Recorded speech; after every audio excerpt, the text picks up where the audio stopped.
Hello students, कैसे हैं आप सब लोग। अगर आपको माइक्रो इकोनॉमिक्स में अच्छा स्कोर करना है तो सबसे ज़्यादा इंपॉर्टेंट है डायग्राम। बहुत सारे डायग्राम्स हैं, मतलब मैं कहूँ तो लगभग 70-80 डायग्राम्स है माइक्रो इकोनॉमिक्स के अंदर। अगर तुम उन सारे डायग्राम को अच्छे से समझ लो और हर एक क्वेश्चन के अंदर या फिर मैक्सिमम क्वेश्चन के अंदर जब आप डायग्राम बनाओगे और उसे एक्सप्लेन करोगे ना, एग्जामिनर आपको बहुत अच्छे नंबर देगा। क्योंकि आप डायग्राम बनाते हो, सबसे पहली चीज़ आप पेंसिल से डायग्राम बनाना। साइज उसका क्लास अच्छा होना चाहिए, ज़्यादा छोटा नहीं ज़्यादा बड़ा नहीं, एक एवरेज साइज का, एक मिडिल साइज का होना चाहिए। और एक एक डायग्राम को क्लास आप एक्सप्लेन करके अपने आंसर्स को लॉन्ग कर सकते हो। इवन डायग्राम भी लगभग क्लास 20 to 25% पेज जो है वो घेर लेता है। तो आप राइट साइड डायग्राम बनाओ, लेफ्ट साइड एक्सप्लेनेशन दो, आंसर बिल्कुल टॉप नॉच बनेगा।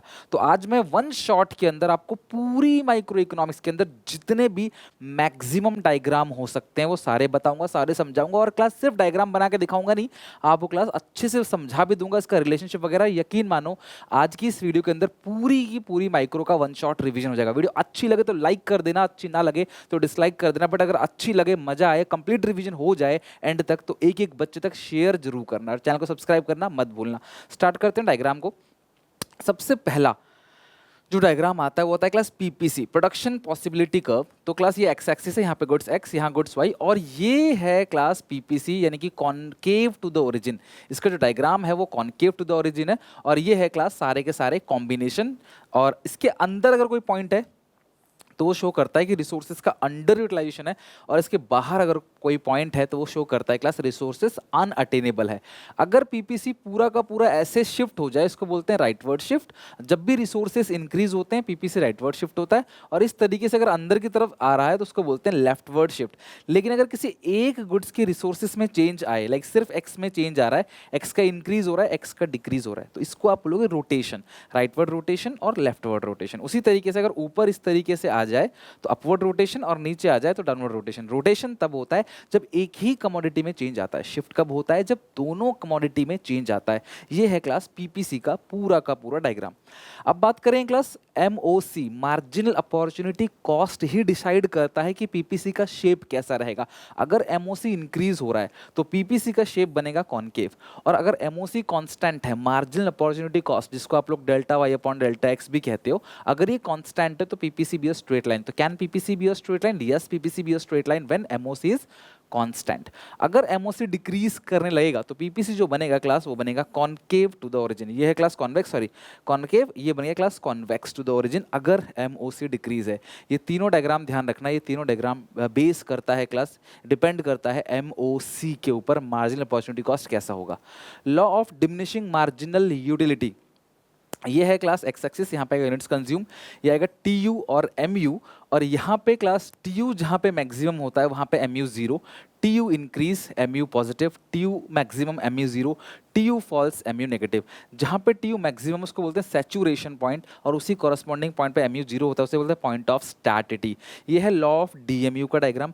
हमेशा जो मार्जिनल यूटिलिटी है वो हमेशा घटता हुआ बनेगा, हमेशा घटेगा जीरो, और फिर क्लास क्या हो जाएगा? माइनस। ये डी एम। इसी तरह से रिलेशनशिप लिख सकते हो क्लास, जब भी रिलेशनशिप पूछा जाए, किसी भी कभी रिलेशनशिप पूछा जाए, डायग्राम जरूर बनाना, एक आइडेंटिकल साइज का डायग्राम। यहाँ डायग्राम, यहाँ 3 point explain, increase positive, maximum zero, decrease negative. Examination में हमेशा जब भी आप एक्सप्लेनेशन करोगे तो फुल नाम लिखना, T U M unit, total utility, marginal utility, इस तरीके से लिखोगे। इक्विलिब्रियम में आने के लिए कंज्यूमर तब इक्विलिब्रियम में आता है जब M U X P X के बराबर होता है सिंगल कमोडिटी केस में। तो ये रहा क्लास एम यू एक्स, ठीक है, और ये है क्लास पी एक्स। जब एम यू एक्स और पी एक्स आपस में बराबर होगा, पॉइंट आता है क्लास इक्विलिब्रियम पॉइंट। और ये जो पॉइंट है क्लास, यहाँ पे एम यू जो है वो ज़्यादा है, पी एक्स कम है, इसे बोलते हैं consumer surplus. Double commodity case में M U X upon M U Y, P X upon P Y. तो ये जो पॉइंट आ गया क्लास को बोलते हैं equilibrium point, M U X upon P X, M U Y upon P Y. ये हो गया class consumer equilibrium. Single commodity case में कब आता है? M U X equal to P X, ये आ गया कंज्यूमर इक्विलिब्रियम, राइट। दोनों सारे डायग्राम ए टू जेड, एक भी नहीं छोड़ूंगा, कंप्लीट डायग्राम आज कराऊंगा रिवीजन, एंड तक टिके रहना। इंडिफरेंस कर्व, अगर मैं इंडिफरेंस कर्व की बात करूं, इसका शेप होता है कॉन्वेक्स टू द ओरिजिन, और एक इंडिफरेंस कर्व के ऊपर जितने भी कॉम्बिनेशंस होते हैं वो सारे के सारे इक्वल लेवल ऑफ सेटिस्फेक्शन देते हैं। तो A equal to B equal to C equal to D equal to A, goods X goods Y, ये दो कॉम्बिनेशन है। और ये है क्लास आपका कॉन्वेक्स टू द ओरिजिन। इसका जो स्लोप होता है, स्लोप, उसको एम आर एस बोलते हैं। पीपीसी का जो स्लोप था ना, पीपीसी का जो स्लोप था उसको एमओसी बोलते हैं। जो पीपीसी का स्लोप होता है ना उसको बोलते हैं एमओसी, और इसको बोलते हैं क्लास एमआरएस। ये इंडिफरेंस कर्व आईसी का जो स्लोप होता है, ये आईसी का डायग्राम है। नेक्स्ट है class family of indifference curve को हम लोग इंडिफरेंस मैप बोलते हैं। ऐसे कई सारे आईसी बनाते चले जाओगे क्लास इन्फिनिटी तक, तो इसे इंडिफरेंस मैप बोलते हैं। दो इंडिफरेंस कर्व कभी आपस में इंटरसेक्ट नहीं कर सकते। इंडिफरेंस कर्व के फीचर बहुत इंपॉर्टेंट है, प्लीज इसको मिस मत करना, जरूर एग्जामिनेशन में पूछा सकता है कि जो फीचर्स है, जो इंपॉर्टेंस है, आप बताओ इंडिफरेंस कर्व के। तो दो इंडिफरेंस कर्व कभी आपस में इंटरसेक्ट नहीं कर सकता, इसको रिवर्स प्रूफ करना होता है। उसका डायग्राम ये है, ठीक है। रिवर्स आपको प्रूफ करना होता है, मतलब आपने काट के दिखाया कि ऐसा नहीं हो सकता, तो इसका क्लास आप रिवर्स प्रूफ करोगे। Consumer equilibrium in case of IC approach, under IC approach consumer वहां पे इक्विलिब्रियम आता है जब ये बजट लाइन, ध्यान रखना ये है class budget line, A B is the budget line. जब ये बजट लाइन किसी आईसी से टेंजेंट बन के पास होता है ना, उस पॉइंट पे slope of IC is equal to slope of budget line, तो इसको क्या बोलते हैं, इसको बोलते हैं इक्विलिब्रियम पॉइंट। यहाँ पे एक आईसी, दो आईसी, तीन आईसी, चार बना सकते हो, लेकिन जहाँ पे सेकंड पॉइंट पे टेंजेंट बन के पास, टेंजेंट समझते हो ना, ऐसे छूके एक पॉइंट निकलता है, तो ये देखो इस कर्व के टेंजेंट यहाँ से एक छूके निकला पॉइंट, तो इस पॉइंट को क्या बोलते हैं, इक्विलिब्रियम पॉइंट। और ये इंडिफरेंस कर्व का इक्विलिब्रियम पॉइंट है। ये डायग्राम भी आपको ध्यान रखना, पेपर में बहुत आता है, this is very much important. Budget line की बात करें, ये है क्लास बजट लाइन जो रिप्रेजेंट करता है कि आपका बजट कितना है, इसे प्राइस लाइन भी बोलते हैं। ये क्लास बजट लाइन है, इसके अंदर का सारा अटेनेबल या फिजिबल है, आप खरीद सकते हो। इसके बाहर का सारा क्या है क्लास, नॉन अटेनेबल या नॉन फिजिबल, जो आप नहीं खरीद सकते।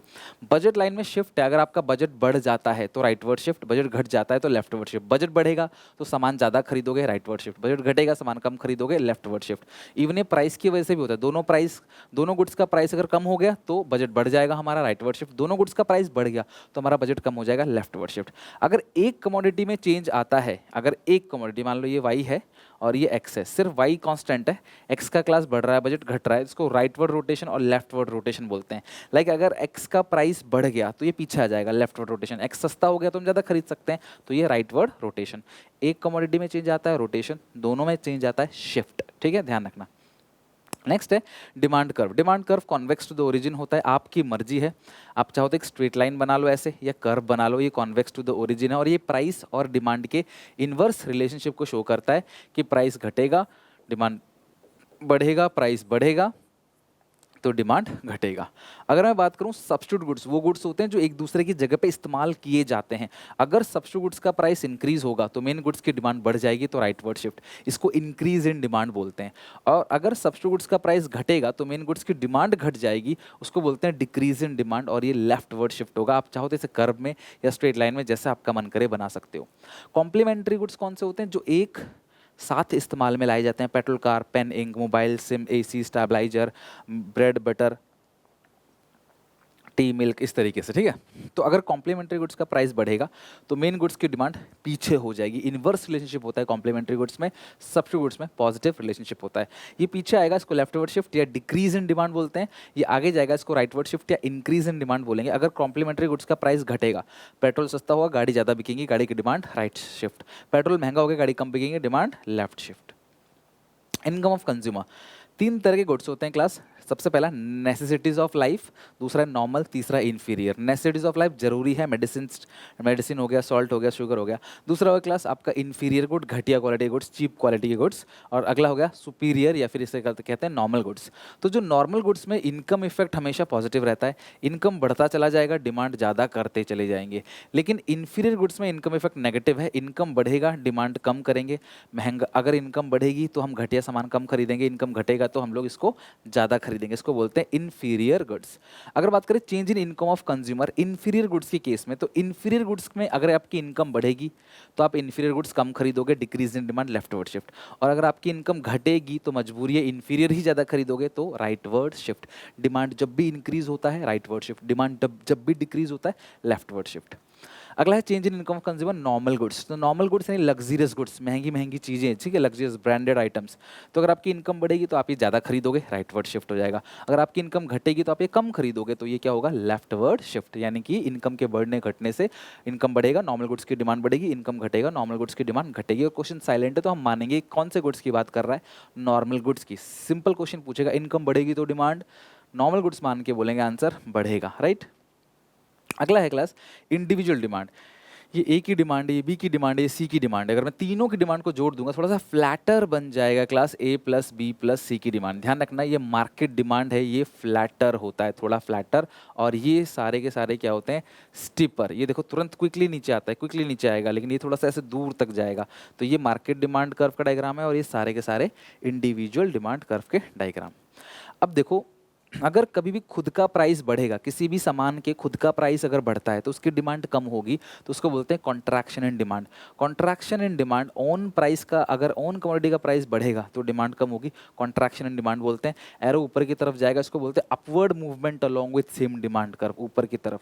अगर खुद का प्राइस सस्ता हो गया, इस पेन का प्राइस कम हो गया, इस पेन की डिमांड बढ़ेगी, इसको बोलते हैं एक्सटेंशन या एक्सपेंशन इन डिमांड। अगर इस पेन का प्राइस कम हुआ तो इसकी डिमांड बढ़ेगी, इसको इंक्रीज इन डिमांड नहीं बोलेंगे। इंक्रीज इन डिमांड तभी बोलते हैं जब अदर फैक्टर की वजह से डिमांड बढ़ता है, जब किसी और कारण की वजह से, सब्स्टिट्यूट, कॉम्प्लीमेंट्री, टेस्ट, है ना, इनकम, इन सब की वजह से डिमांड बढ़ेगा तो इंक्रीज इन डिमांड। खुद का प्राइस सस्ता हो गया तो डिमांड बढ़ रहा है, उसको बोलते हैं एक्सटेंशन या एक्सपेंशन इन डिमांड। और यहाँ पे शिफ्ट नहीं होता, यहाँ मूवमेंट होता है। यहाँ प्राइस घट रहा है इसीलिए downward movement along with same demand curve, यहाँ प्राइस बढ़ रहा है इसलिए upward movement along with same demand curve. अब है इलास्टिसिटी ऑफ डिमांड। अगर मैं इलास्टिसिटी ऑफ डिमांड की बात करूं तो ये है ED is equal to 0, perfectly elastic. Price कितना भी ऊपर कितना भी नीचे, डिमांड सेम। ये उल्टा है, प्राइस सेम तब भी डिमांड चेंज हो रहा है, परफेक्टली इलास्टिक का। अगर ये बिल्कुल बीचों बीच है, ED इक्वल टू 1, ध्यान रखना क्लास, अगर मैं इसको कर्व में बनाता तो ये ED1 का डायग्राम है, इसको बोलते हैं when ED is equal to 1, when ED is equal to 1, the shape of ED is rectangular hyperbola। मैं सिर्फ डायग्राम नहीं दिखा रहा, जो भी उससे मिलता जुलता कॉन्सेप्ट है, इंपॉर्टेंट बातें हैं, मैं वो भी समझा रहा हूँ, ठीक है, एंड तक देखना। तो रेक्टेंगुलर हाइपरबोला है, ये लेस देन यूनिटरी है क्लास, तो नीचे है। ED less than unitary, price में बहुत चेंज आएगा, डिमांड में थोड़ा चेंज आएगा। मोर देन यूनिटरी, प्राइस में थोड़ा सा चेंज आएगा, डिमांड में बहुत ज़्यादा चेंज आएगा, तो मोर देन यूनिटरी। तो अगर मैं ऐसे बनाऊं तो ये हो गया 0, ये हो गया इन्फिनिटी, ये हो गया क्लास 1, नीचे लेस देन, ऊपर मोर देन 1। ये है degree of elasticity of demand, 5 के 5 डिग्री। इसमें एक एक्सपेंडिचर मेथड है, वो भी आपसे पूछ लेता है। ये एक्सपेंडिचर मेथड है, ये प्राइस, यहाँ टोटल एक्सपेंडिचर, यही गलती मत कर देना है, क्वांटिटी नहीं, टोटल एक्सपेंडिचर आएगा। अगर प्राइस के बढ़ने से टोटल एक्सपेंडिचर बढ़ेगा तो ED लेस देन 1, जहाँ पे प्राइस और टोटल एक्सपेंडिचर में डायरेक्ट रिलेशनशिप है। प्राइस के बढ़ने से एक्सपेंडिचर में कोई चेंज नहीं आता तो उसको बोलते हैं ED इक्वल टू 1, यानी कि class no change, no relationship. तो प्राइस चाहे बढ़े घटे, ED constant, sorry, total expenditure constant है तो ED इक्वल टू 1।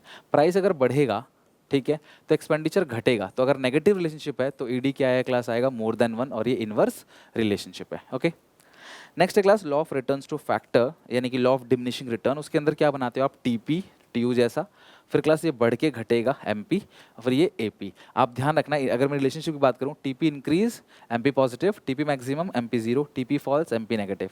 अगर मैं AP और MP के रिलेशनशिप की बात करूँ तो अभी डिस्कस करेंगे, बट उससे पहले MP जहाँ पे मैक्सिमम है वहाँ से एक लाइन खींचो, ये स्टेज 1 है, स्टेज ऑफ इंक्रीजिंग रिटर्न। यहाँ पे TP और MP दोनों बढ़ता है, ध्यान रखना, TP and MP both increases.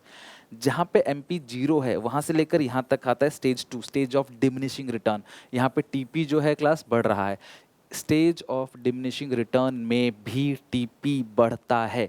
ध्यान रखना, स्टेज ऑफ डिमिनिशिंग रिटर्न में भी क्या होता है, TP वहाँ बढ़ता है, राइट, बट MP फॉल्स।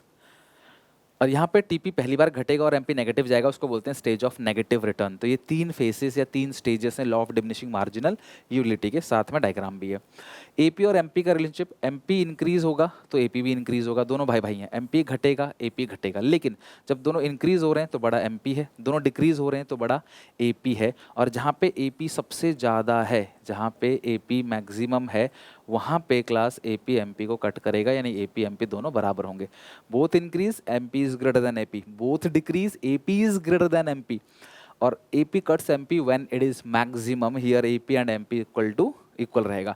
ये बीच वाला एक ऐसा पोर्शन है, दोनों भाई भाई तो हैं, दोनों बढ़ रहे हैं देखो साथ, दोनों घट रहे हैं साथ, लेकिन ये बीच का ऐसा पोर्शन है जहाँ पे एक घट रहा है दूसरा बढ़ रहा है, ये जो बीच का पोर्शन है, यह ध्यान रखना, यहाँ से ट्रू फॉल्स पूछ लिया जाता है। अब आते हैं क्लास कॉस्ट चैप्टर पे। Total cost is equal to total fixed cost plus total variable cost. Total variable cost का जो डायग्राम है वो 0 से शुरू होता है, बिकॉज TVC कैन बी 0, और ये इन्वर्स S शेप होता है। TFC फिक्स है, क्लास प्रोडक्शन करो चाहे मत करो, ज़्यादा करो कम करो, फिक्स कॉस्ट हमारा फिक्स रहता है, लाइक रेंट। अगर इन दोनों को जोड़ूंगा तो ये टीवीसी, ये टीसी, और the vertical distance between TC and TVC is TFC. और टीएफसी क्या है क्लास? कांस्टेंट है। टीसी कभी जीरो नहीं हो सकता, ना ही टीएफसी कभी जीरो हो सकता है, only TVC can be zero. और at zero level of output जो टीसी है वही क्या है क्लास? टीएफसी। यानी जीरो लेवल ऑफ आउटपुट पर टीएफसी और टीसी दोनों बराबर रहते हैं। Similarly AC equal to AFC plus ABC. ABC की बात करें पहले घटेगा फिर बढ़ेगा, यानी कि यू शेप। एएफसी की बात करें वो हमेशा घटेगा बट कभी जीरो नहीं होगा, इट इज़ रेक्टेंगुलर हाइपरबोला। पूरे सिलेबस में दो ही रेक्टेंगुलर हाइपरबोला है क्लास, एएफसी और ED equal to 1। Rectangular hyperbola मतलब इसके जितने भी रेक्टेंगल इसके अंदर बनेंगे सबका एरिया क्या होगा? बराबर होगा। अगर मैं AC plus AFC plus ABC को जोड़ूं, ये आ गया एएफसी, ये आ गया एबीसी, ये आ गया एसी। दोनों दिख रहे हैं कि पास जा रहे हैं, करीब जा रहे हैं, बट कभी ये आपस में मिलेंगे नहीं। AC can never intersect ABC, और एएफसी कभी एक्सिस को टच नहीं करेगा, बिकॉज अगर एक्सिस को टच करेगा तो एएफसी जीरो हो जाएगा, और एएफसी जीरो तो टीएफसी जीरो, और टीएफसी कभी जीरो नहीं होता। और एएफसी एसी का जो शेप है वो भी यू शेप है। नेक्स्ट है मार्जिनल कॉस्ट। ये क्लास लॉन्ग टेल शेप होता है। क्या होता है क्लास? लॉन्ग टेल शेप या जे कर्व कह सकते हो। घट रहा है फिर बढ़ रहा है, तो एमसी पहले थोड़ा सा घटेगा और फिर क्लास क्या होगा? तेजी से बढ़ेगा। ये मार्जिनल कॉस्ट है। अब है रिलेशनशिप बिटवीन एसी और एमसी। सुनो, एसी घटेगा तो एमसी भी घटेगा, बट बड़ा कौन है? एसी। एसी बढ़ेगा तो एमसी भी बढ़ेगा, ठीक है। बड़ा कौन है? एमसी। और एमसी कट करेगा एसी को at its minimum point. When AC is minimum, जब एसी बिल्कुल कम रहेगा ना, तब देखो जो एमसी उसे कट करके निकल जाएगा। ये रिलेशनशिप टीसी और एमसी के बीच का रिलेशनशिप। ये नीचे एमसी है, ऊपर टीसी है। When TC increases at diminishing rate, MC falls. When TC increases at an increasing rate, MC increases. When TC stops increasing at diminishing rate and starts increasing at increasing rate, at that point MC is minimum. Decreasing rate का मतलब बढ़ तो रहा है बहुत धीरे धीरे, कछुए की चाल। Increasing rate मतलब खरगोश की चाल, बहुत तेजी से बढ़ रहा है। Total revenue, marginal revenue, TR, TU, TP, तीनों का डायग्राम सेम है। TR, TU, TP। तो ये है क्लास आपका TR। टीआर जीरो हो सकता है, यस, एक ही कंडीशन पे, जब क्वांटिटी जीरो, कुछ भी नहीं बेच रहे तो टीआर जीरो। टीआर का मतलब सेल करके कितना पैसा आया, प्राइस इनटू क्वांटिटी। यह है क्लास एमआर। एआर हमेशा घटेगा। जब class TR increase, MR falls. TR maximum, MR zero. TR falls, MR negative. और एआर टीआर जैसा ही है, और एआर को ही प्राइस बोलते हैं। AR is equal to price. तो प्राइस घटता है, ज़्यादा क्वांटिटी लेते हैं तो, बट जीरो कभी नहीं होता। एमआर जीरो हो सकता है।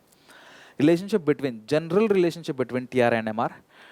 MR increase, AR increase, but MR is greater than AR. MR falls, AR falls, but AR is greater than MR.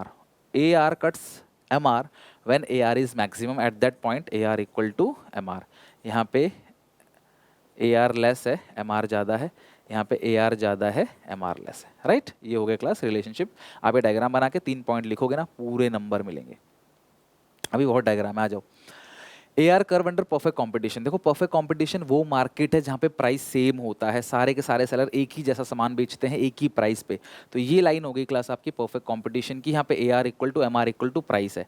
इस सिचुएशन में प्राइस कांस्टेंट है, 5 कितने भी क्वांटिटी खरीद लो, तो जो रेवेन्यू बनेगा, टोटल रेवेन्यू 5, 10, 15, 20, तो ये कांस्टेंट रेट से इंक्रीज होगा। Under perfect competition TR increases at constant rate and MR is constant. वही एमआर है, वही एआर है, वही प्राइस है। एआर तो हमेशा प्राइस के बराबर होता है, but in perfect competition AR equal to MR equal to price. ऐसा सिर्फ और सिर्फ परफेक्ट कंपटीशन में होता है।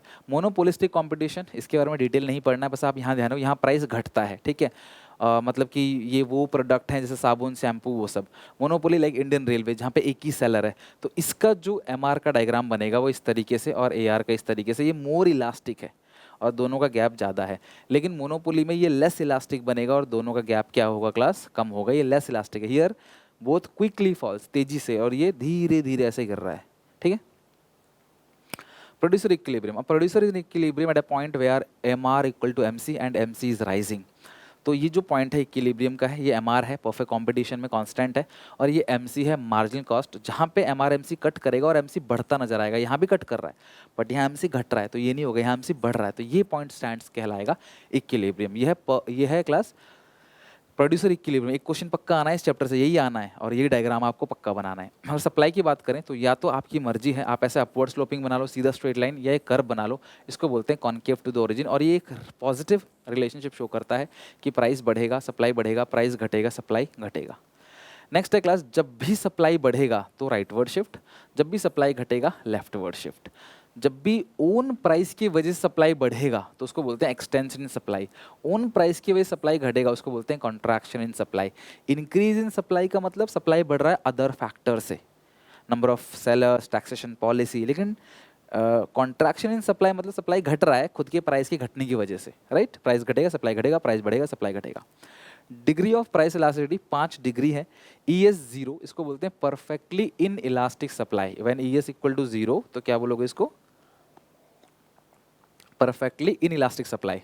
ES अगर इन्फिनिटी है तो इसको बोलेंगे परफेक्टली इलास्टिक सप्लाई। अगर ये बीचों बीच निकल रहा है ES 1 यूनिटरी इलास्टिक और ये बड़ा है ES greater than 1 relatively elastic या मोर देन यूनिटरी इलास्टिक, और ये आएगा लेस देन यूनिटरी इलास्टिक। नीचे है लेस देन, ऊपर है मोर देन 0 और लास्ट वाला इन्फिनिटी। ये बिल्कुल ED जैसा ही है, बीच का चेंज है बस। ये तो सेम ED जैसा है लेकिन ED में ऐसा है, ED में ऐसा है 0 1 मोर देन 1, और ये ऐसा है 1 नीचे से आ रहा है एक्स एक्सिस से तो लेस देन 1, वाई एक्सिस से निकल रहा है तो मोर देन 1।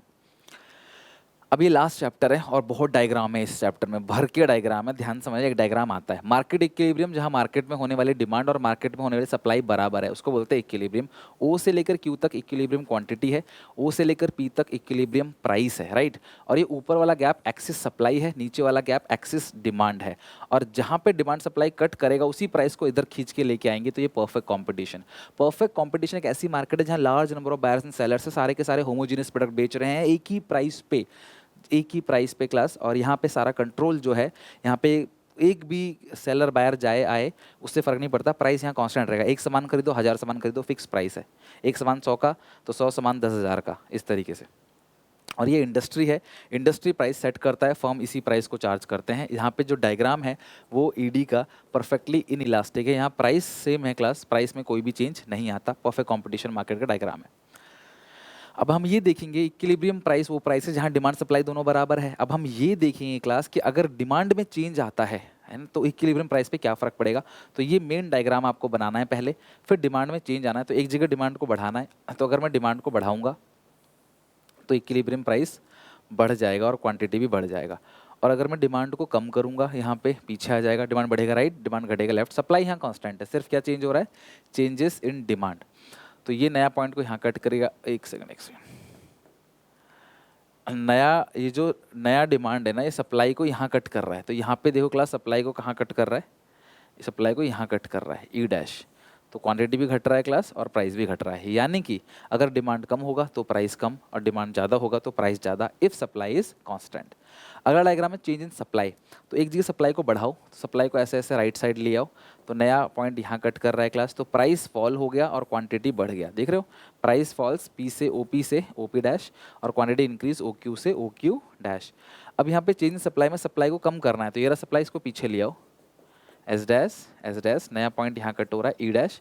तो आप देखो सप्लाई कम अगर हो गया तो प्राइस बढ़ेगा, सप्लाई कम तो क्वांटिटी घट जाएगा। तो इस तरीके से आपको इसे एक्सप्लेन भी कर देना है, एक्स एक्सिस पे क्या है, वाई एक्सिस पे क्या है, DD क्या है, SS क्या है, E क्या है, एक्सप्लेन करो। डिमांड अगर घट रहा है सब बढ़ रहा है तो उसको बता के एक्सप्लेन करना है। डायग्राम ये रहेगा, तो मैं डायग्राम अच्छे से सिखा रहा हूँ आपको। Demand and supply both increases, दोनों बढ़ रहा है, तो एक जगह डिमांड ज़्यादा सप्लाई कम, तो डिमांड को ज़्यादा आगे ले जाओ D', सप्लाई को थोड़ा सा आगे ले जाओ, बढ़ दोनों ही रहे हैं लेकिन डिमांड ज़्यादा, तो नया पॉइंट ये E' हो गया। तो अगर आप देखोगे तो प्राइस इंक्रीज हो गया, तो अगर डिमांड ज़्यादा बढ़ेगा सप्लाई थोड़ा सा बढ़ेगा तो प्राइस इंक्रीज होगा। दोनों बराबर बराबर बढ़ रहा है, मतलब जितना आगे मैं डिमांड को ले जाऊंगा उतना ही आगे मैं सप्लाई को भी ले जाऊंगा, ठीक है। ये पैरेलल लाइन खींचना, ठीक है, सप्लाई को भी। तो ये आपको मिलेगा प्राइस एकदम कांस्टेंट। तो यहाँ प्राइस में कोई चेंज नहीं है बिकॉज दोनों बराबर बराबर बढ़ रहा है, बस क्वांटिटी क्या मिलेगा आपको, इंक्रीज। डिमांड थोड़ा सा बढ़ाना है, सप्लाई ज़्यादा, तो सप्लाई को ज़्यादा आगे ले जाओ, डिमांड को थोड़ा सा आगे ले जाओ D', जहाँ नया डिमांड नया सप्लाई कट करे उसको बोलते हैं E' पॉइंट। तो देखोगे प्राइस घट गया P से P' और क्वांटिटी बढ़ गया है क्लास Q से Q'। अगर सप्लाई बहुत ज़्यादा बढ़ा, डिमांड थोड़ा सा बढ़ा, तो प्राइस आपको घटता हुआ नजर आएगा। ये डायग्राम बना के शो करना है।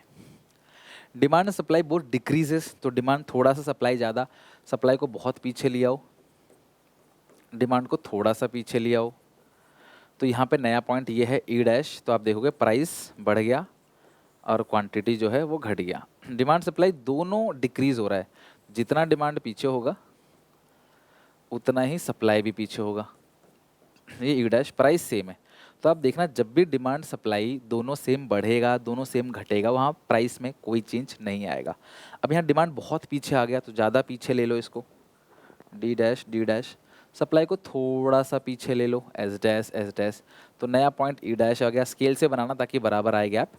तो आप देखोगे प्राइस भी घट गया, क्वांटिटी भी। डिमांड थोड़ा सा, बहुत ज़्यादा डिमांड घट गया, लोग नहीं खरीद रहे, सप्लाई थोड़ा सा घटा है। जब लोग नहीं खरीद रहे अल्टीमेटली क्या होगा, प्राइस नीचे आ जाएगा। Okay, demand increase is equal to supply decrease. Demand जितना आगे जाएगा सप्लाई उतना ही पीछे आ रहा है, राइट। ये सप्लाई उतना ही पीछे आ रहा है।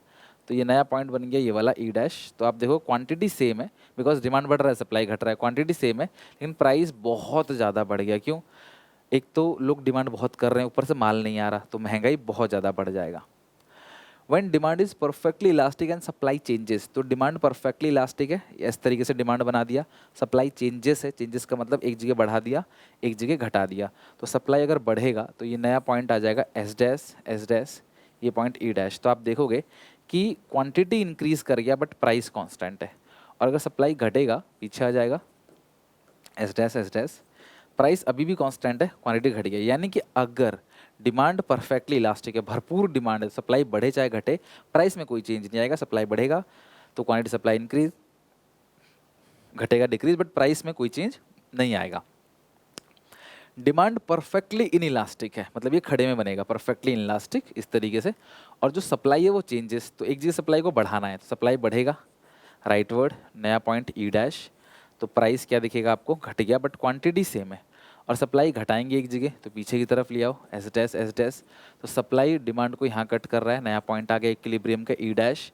तो प्राइस आपको बढ़ता हुआ मिल जाएगा और क्वांटिटी सेम। तो यहाँ देखोगे ना, अगर प्राइस जो है वो बढ़ रहा है घट रहा है, क्वांटिटी सेम है। पिछले वाले केस के अंदर देखोगे प्राइस कांस्टेंट है, क्वांटिटी बढ़ रहा है घट रहा है, देख रहे हो।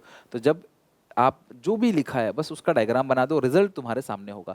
सप्लाई परफेक्टली इलास्टिक है, ये सप्लाई है, और डिमांड चेंजेस है तो डिमांड बढ़ेगा तो ऊपर की तरफ राइट शिफ्ट हो जाएगा, सॉरी। तो नया पॉइंट बनेगा ई डैश। तो प्राइस बढ़ रहा है, क्वांटिटी सेम है। अब डिमांड घट रहा है तो डिमांड को पीछे ले आओ, तो नया पॉइंट यहाँ पे हो गया ई डैश। तो प्राइस घट रहा है और क्वांटिटी सेम है, देख रहे हो। तो इक्विलिब्रियम प्राइस पे क्या फर्क पड़ेगा, ये डायग्राम बना के इजीली दिखा सकते हो। जो जैसा डायग्राम बोला है वैसा बना लो। Supply perfectly elastic and demand changes, ठीक है। सप्लाई ये देखो परफेक्टली इलास्टिक एस बन गया, और डिमांड जैसा बनाते हैं वैसे ही बना लो डिमांड, ये डिमांड है। अब डिमांड चेंजेस है तो एक बार बढ़ा दो डिमांड को, ये राइट, डी डैश। नया पॉइंट आ गया ई डैश, पहले ई था अब ई डैश हो गया। तो प्राइस सेम है और क्वांटिटी इंक्रीज हो गया।